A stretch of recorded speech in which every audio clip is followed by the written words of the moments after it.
more question and answer today. So we shall begin with the first question.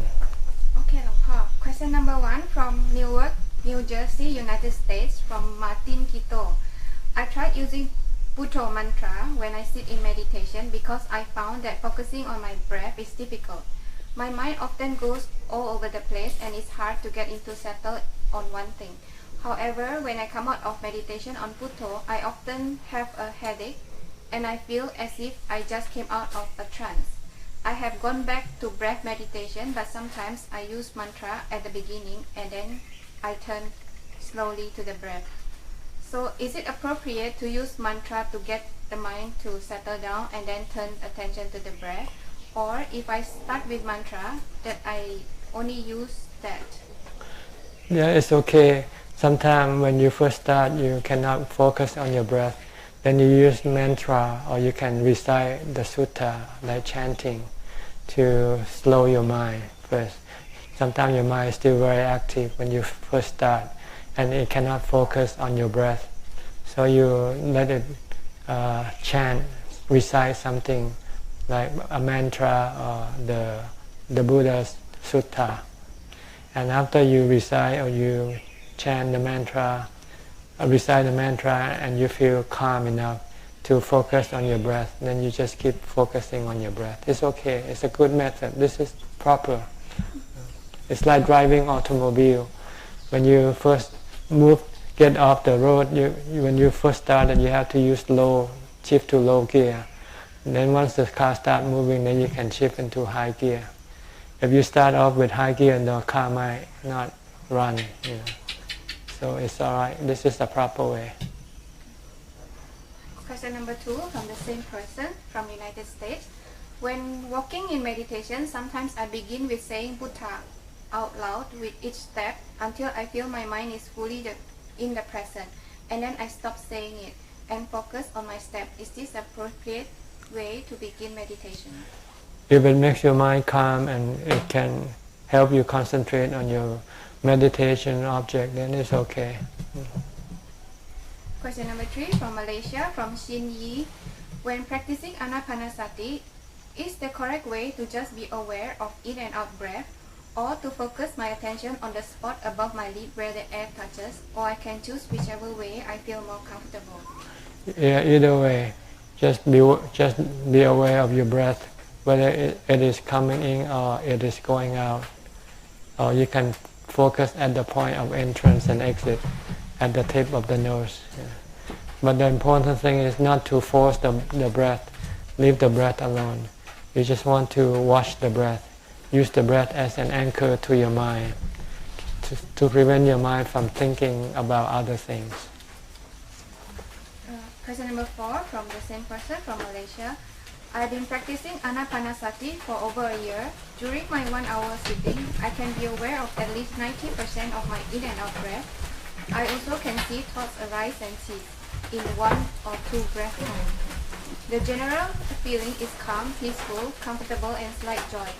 However, I remain in this stage for quite some time. I would like to know some tips on how to progress and go into deeper concentration. Just concentrate on the breath alone. Don't pay attention to your thoughts. Just try to stick to your breath only.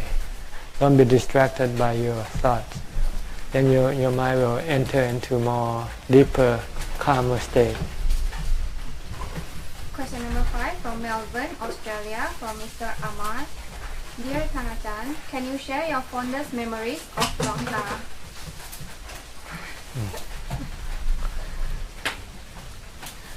I cannot think of it now, except in general terms that it's a kind and good teacher. And that's all I could think of it now. Nothing specific. But his kindness usually isn't obvious. He doesn't show it out. He show it without you knowing it. Like, okay, when I first went there, see, at Wat Pamantat, when we distribute food, monks are not allowed to pick their own food. monks supposed to take the food from Luang Ta and then put in each bowl. And I find that when I come back to my bowl, I find that there are many food that I normally wouldn't expect to get, like food for people from the Bangkok. We'll eat different kind of food from people from Udon, and I find it a little bit strange. But I discovered later on, after I stayed there for a few years, he will instruct me to give special food to special people, newcomers, who are not accustomed to the local food. Like if they're Westerner, he tell me to, maybe if they have cakes or bread or something that the Westerner like to eat, then he will tell the monks to give this to the Western monks. So this is something he did without you being aware of it. Until after you stay with him long enough, then you discover this later on. That he's very kind, very compassionate. But ostentatiously, he wants to portray a stern face. He always keep criticizing you, always tell you how bad you are, But this is a way of teaching. This is a way of cutting down on your ego. So this is what I could remember, and I appreciate it up to this day. Okay? All right. Question number 6 from Singapore, from Swa Suju. How can we deal with pain during meditation? Don't pay attention to it. Focus on your meditation object, either a mantra or your breath. If you cannot focus on your breath because the pain is distracting, then try to use the mantra instead. Just keep reciting Bhutto, Bhutto, Bhutto, Bhutto. Try not to let your mind think about the pain. Then you will stop the mental pain. You cannot stop the physical pain, but you can stop the mental pain, which is a lot stronger than the physical pain. Then you will be able to live with your physical pain. Is there any optimal number of hours we should sleep, or should we go on as long as we can? As much as possible. Question number 7 from Singapore, from the same person. I tried using Bhutto as a mantra, but maybe I wanted to achieve samadhi too much, and the mental chanting of the mantra made me agitated and felt too aggressive. How can I work with that? Well, when you sit, you must not have the desire to get result, because when you have the desire, it will make your mind restless, agitated. So you must not expect any result when you sit. Just concentrate on what you have to do. Just focus on your breath or on your mantra, and don't worry about the result. Question number 8 from Jakarta, Indonesia, from Miss Annie Hua. How does lay people fasting when facing death? Can we just let go of everything and go meditate watching the breath? Will this help us to reborn in a good life again? For information, I haven't gotten any jhana yet, so please advise how to act or think when faced death, when we don't have jhana or we are not yet a Sotapanna. You can chanting or you can recite a mantra. Then don't think about death. Just keep chanting or reciting the mantra. Then your mind will forget about death. Then your mind will not suffer when death happens. But if you can think in vipassana terms, then just look at the body, think that the body is impermanent, that the body isn't you, you are the mind. And the cessation of the body doesn't cause the mind to disappear or to die. It's only the body that dies. So the mind should not be disturbed by the death of the body. If you let the body die, the problem is the mind doesn't want the body to die. So it causes the mind to become very sad, very miserable. But if the mind can separate itself from the body and let the body be. If the body gonna die, let it die. Then the mind will not be miserable. The mind will be peaceful and calm and happy. Question number 9 from KL, Malaysia, from Beng Chu. To Venerable Ajahn, what happened to the mind of people with stroke who is unconscious? As Ajahn said, the mind never dies, so are the mind of people with stroke still conscious with their body, or their mind already left the body? No, it's still there. As long as if the body doesn't die yet, the mind is still with the body. But it can be, the mind will be like in the state of sleep, like when the body is sleeping. It cannot do anything with the body. So it will probably be dreaming a lot. If it has good karma, it will have good dreams. If it has bad karma, then it will have bad dreams. And good dreams are heaven, bad dreams are hell. Question number 10 from KL, Malaysia, same person, about organ donation. I was told that it is better not to be an organ donor, as upon death the mind will take some time to depart from the body. So one can still experience pain when the doctor harvests the organ and cause the pain to arise, and the mind will be disturbed. Can Ajahn explain? Yeah, because sometimes they cannot determine whether you actually die or not. And if they have this,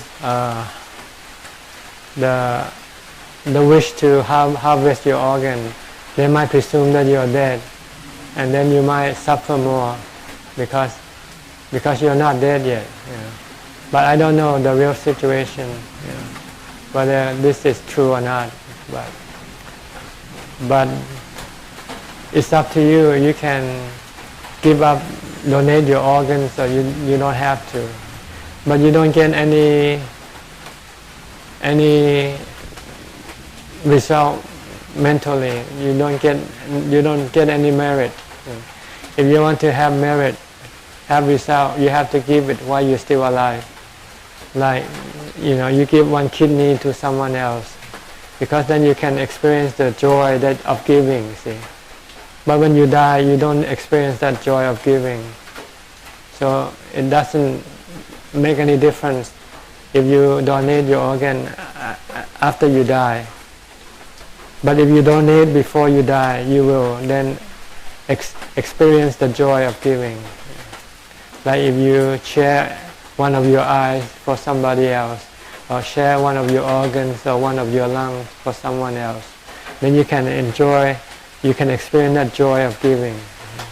And this joy of giving will go with your mind, will send your mind to a better realm, a good realm. But if you donate after the time you die, you don't know anything anymore. So you don't experience any joy from giving. Question number 11 from Space Coast, Florida, United States, from Rose.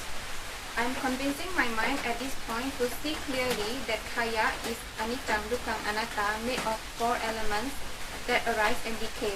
Then I move on to Dhamma with its khanda one by one, and I repeat the same as I did with kaya. Is this the vipassana that I should do with a calm heart? This is just doing the homework, preparing for the examination. You have to prepare yourself, tell yourself that the body is just the 4 elements. It is not you. But this is only preparation. You have to wait till the time when you go to see a doctor and he said that you have cancer and that you can only live for 3 more months. Then you will see if you can pass the examination. If you remain calm and not disturbed by the news, then it means you have vipassana. You have let go of your body. But you still worry and you're still afraid, then it means you forgot your vipassana. You forgot that the body isn't you, the body is just the 4 elements. So right now you have to prepare yourself first. Like a boxer, you have to learn how to box before you go up to the ring to face your opponent. But if you don't prepare yourself, when you go up into the ring, you can get knocked out.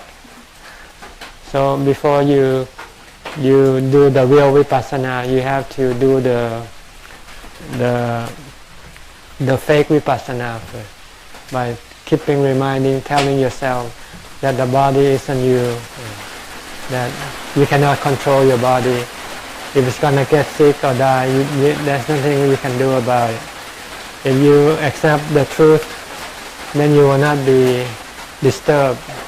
But if you cannot accept the truth, if you still want the body to get well or not die, then you will be very miserable.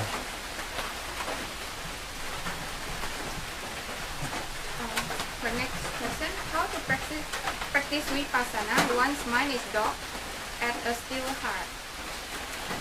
Once the mind is what? Dark, I think rest. Dark. When the mind is in samadhi, you don't practice vipassana.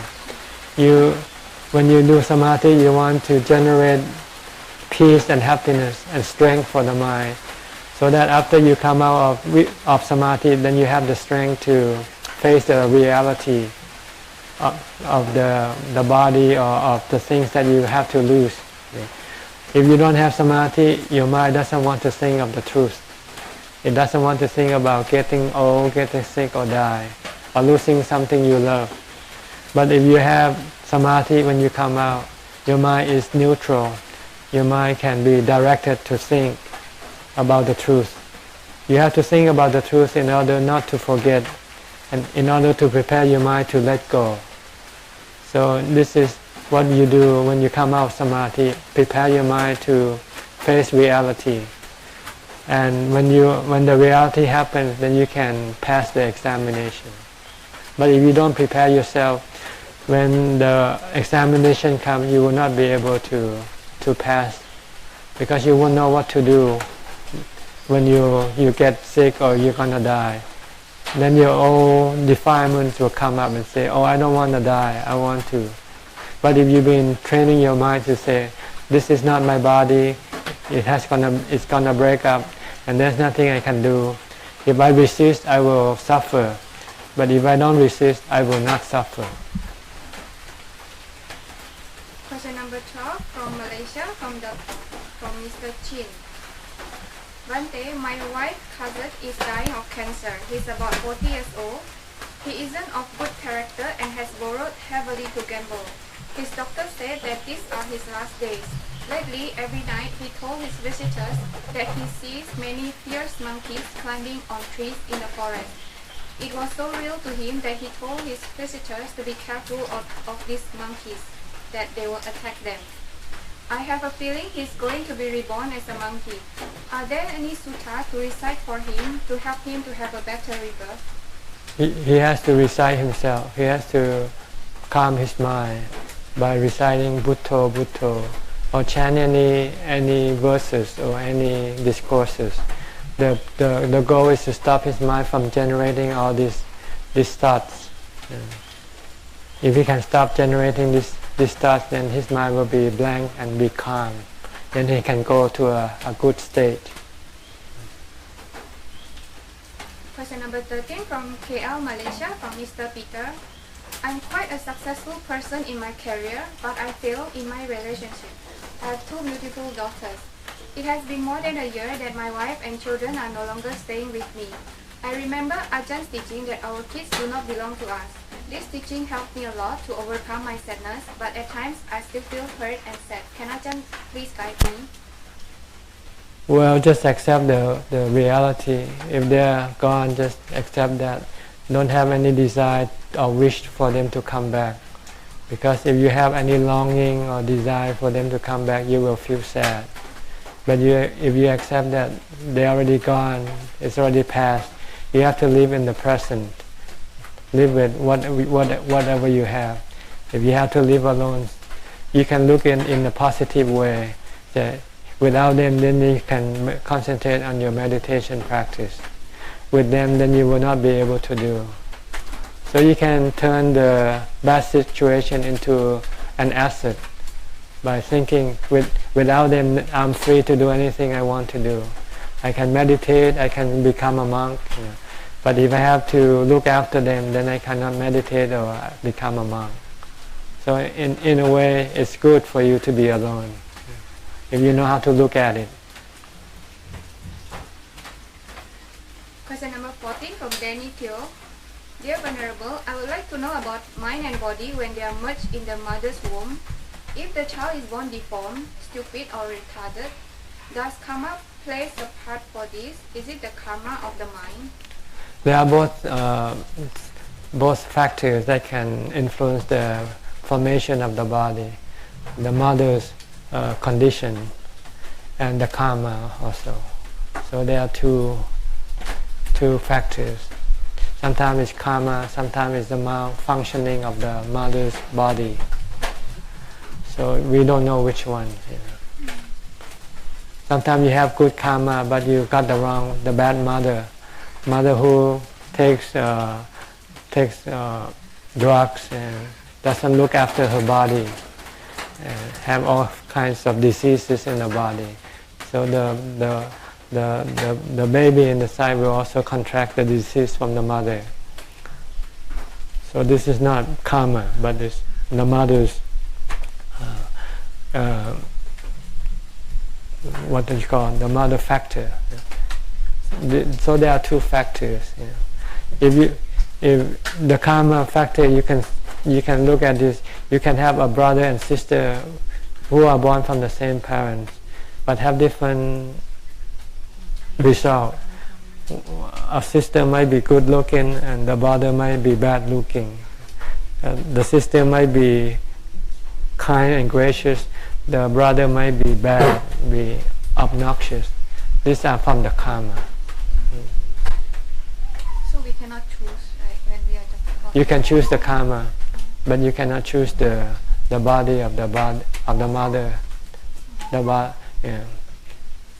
But usually you have good karma, you tend to have good mother, good place to birth. Question number 15 from Penang, Malaysia, from Mr. Heng. If heaven and hell are only a state of mind and not a place where we go after our death, why are they classified as two of the plane of existence in the 31st plane of existence in the Buddha teaching? What actually are heaven and hell when we pass away? Well, when you pass away, your spiritual body still exists. Your physical body disappears.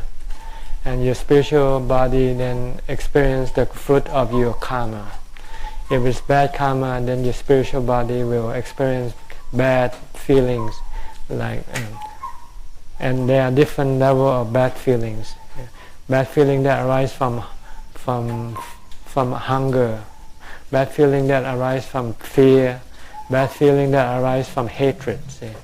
So these are different kind of bad feeling that you accumulated while you were still a human being, and this will then make your mind become different level of existence. In the lower plane of existence, the bad realm of existence, there's 4: animal realm, the hungry ghost realm, the what we call the fearful ghost, and then the hell. So these are the 4 bad realms for people who did bad karma. But for those who did good karma, then they will become what we call angels or devas. And the intensity of happiness varies from the amount of good karma you do. The more good karma, the more happiness you will experience. So they divide this different level of happiness into different realms. And if you can meditate and calm your mind, then you go into another realm of existence called the Rupa realm, Rupa and Arupa. This is the Brahma realm. See, the devas, the human and the animals, they exist in the sensual realm existence because they all still rely on the sensual happiness to make them happy, sensual experience to make them happy. But with the Brahma realm, they don't rely on the sensual experience to make them happy. They rely on the calming of the mind by wisdom, by samadhi, by mindfulness. The karma, you can make your mind become, then the higher the realm of Brahma you become. But if you have vipassana, then your mind will get rid of your cause of your suffering, which are the three desires: the desire for sensual pleasure, desire for becoming, and the desire for not becoming. Then you will have less suffering as you get rid of your desire. Then you will have more happiness. So these are divided into 4 levels. The first level, you got rid of some of your desire, we become a sotapanna. The next level, you get rid of more, you become a sakidakami. The more you get rid of your desire, the higher you become. Then you become an anakami. Then you can become an arahant. This is all happening in the mind, in the spiritual body.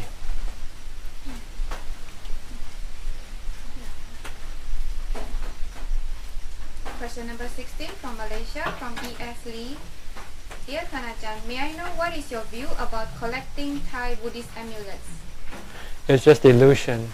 People did not study the teaching of the Buddha, so they were misled to think that to have amulet is like to have the Buddha with you. And if you have the Buddha, then he will protect you from harm and danger.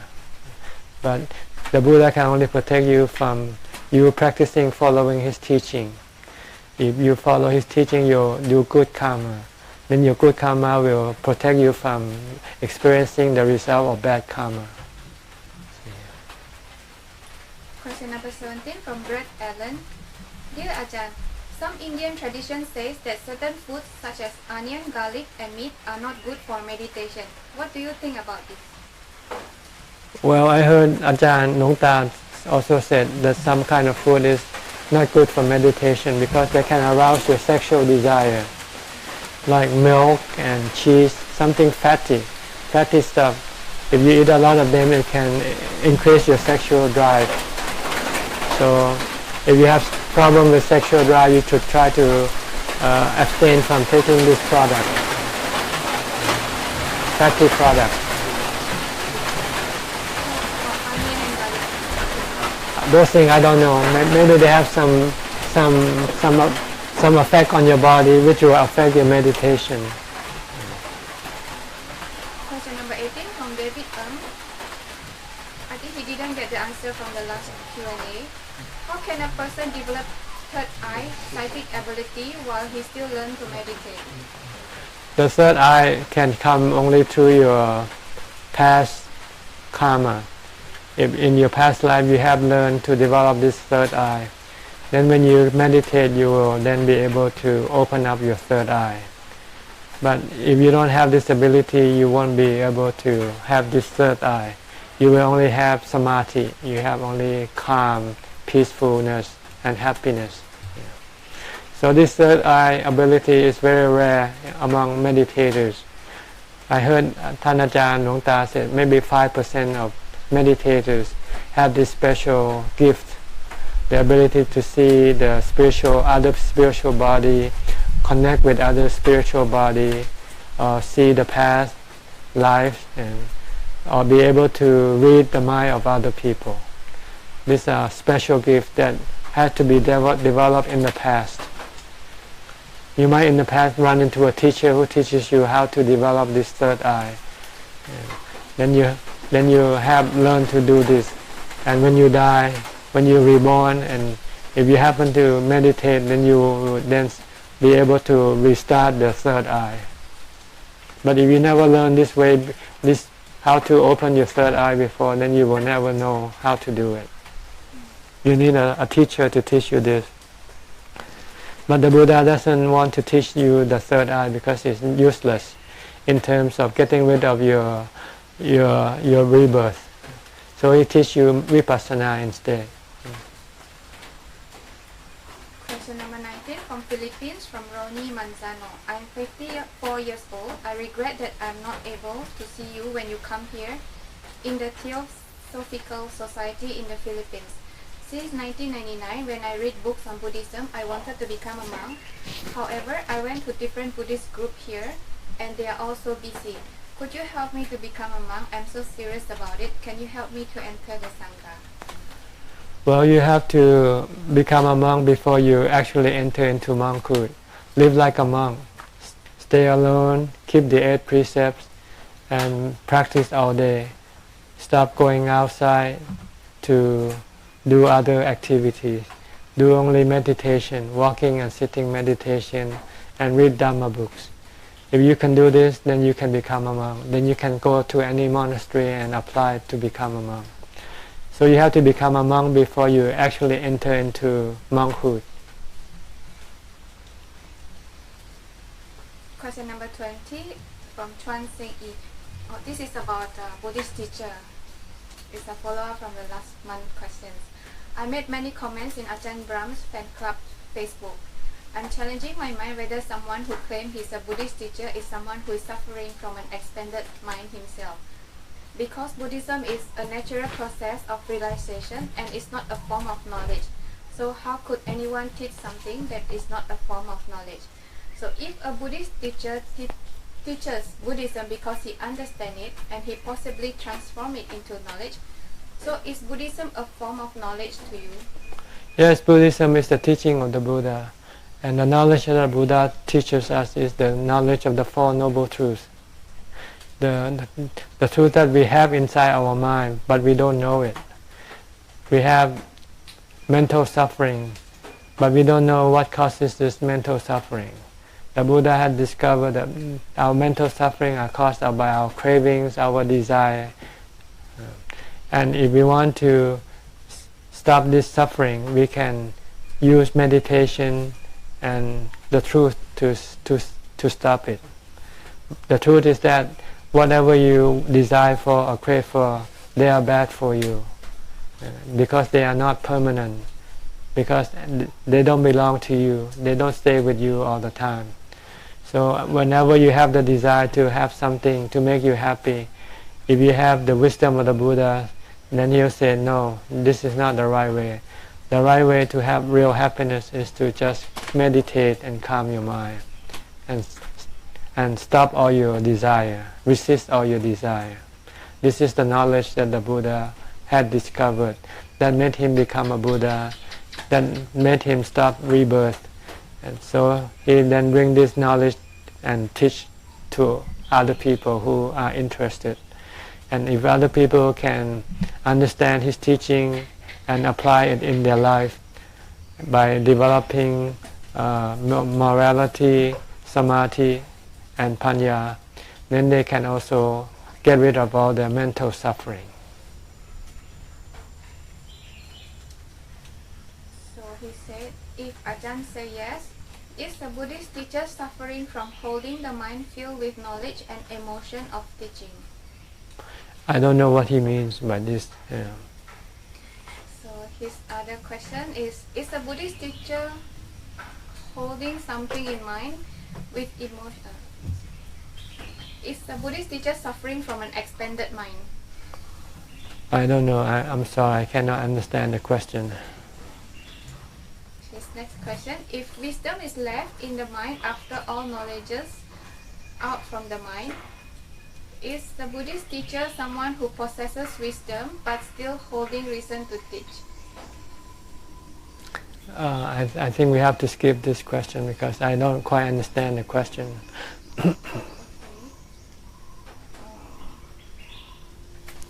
So, also the same person, his last question. In my mind, as one awakened to all nature of existence, one is no longer holds anything in the mind. Mind is likely like a leaky balloon that constantly and naturally leaking air, and to maintain or increase the size of balloon, he needs to constantly pumping air into leaky balloons, and that's suffering. My question is, why do you hold anything in the mind as a referral to teach and suffer of holding on an extra large mind? I don't know. So, okay. I think that's all. The last one will be some message from Scotland that my name is Jamie Fullerton. I live in Scotland. I've been studying Buddhism and practicing meditation for a number of years. I practice meditation in a number of different ways according to the teaching of different teachers, which resulted in doubt and confusion. And then I come across Ajahn teaching on YouTube. The simplicity of the methods and message is refreshing. So I express my humble gratitude to Ajahn and my best wishes. That's all. Okay. All right. I'm very happy to hear your comment. But I'm also happy if you should criticize me also. No, this is the different person. This is from Scotland. The other one is he never say from where. Yeah. It's about. So, if my teaching can make you understand the teaching of the Buddha and make you practice and achieve any result, I'm very happy. Okay. Okay. Thanks for your question, and please send in more questions. And when we have enough questions, we'll come and have another session next time. In the meantime, I wish you all happiness and well-being and advance in your path for enlightenment. Okay. พอละจบละไม่มีละเป็นภาษาอังกฤษ Okay. Another question in English. Okay. The question from Jackie. I cannot stay alone because I have family. How should I practice meditation? You can do it part-time. On some days when you can go on your own, just go. And when you cannot go, just stay with your family. And try to meditate with your family. Try to do as much as you can under the present circumstances. And when you improve in your meditation, then you will have the strength to go away longer. You need the strength. Right now, the reason why you cannot go because you still are attached to them, and you still feel important. You still feel that they are important or that you are important to them. But when you advance in your meditation, you'll find that nothing is important than meditation. Then you will be able to leave them eventually. Okay. คุณเชอรันเข้ามาบอกว่า that is good. Okay, thank you, Charan. I'll see you all next time. Goodbye. จบก็เอาแค่นี้แหละนะขออภัยนะถ้าเป็นภาษาอังกฤษก็มีหลายธาตุหลายภาษาติดตามทุกแห่งทุกแห่งเขาก็สนใจเหมือนเราโอเคนะปิดได้แล้วตัดได้แล้ว